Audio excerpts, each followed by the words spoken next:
রাধাচূড়া শঙ্খ ঘোষ। মালি বলেছিল, সেই মতো টবে লাগিয়েছি রাধাচূড়া। এতটুকু টবে এতটা গাছ, সে কি হতে পারে?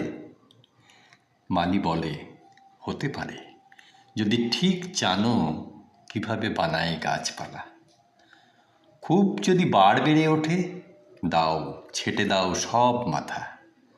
কিছুতে করো না সীমা ছাড়া, থেকে যাবে ঠিক ঠান্ডা চুপ। ঘরেরও দিব্যি শোভা হবে, লোকেও বলবে রাধাচূড়া। সবই বলেছিল ঠিক, শুধু মালি যা বলেনি সেটা হলো, সেই বাড় নিচে ছাড়িয়ে যায় শিকড়ে শিকড়ে মাথা খোঁড়ে, আর এখানে ওখানে মাটি ফুঁড়ে হয়ে ওঠে এক অন্য গাছ।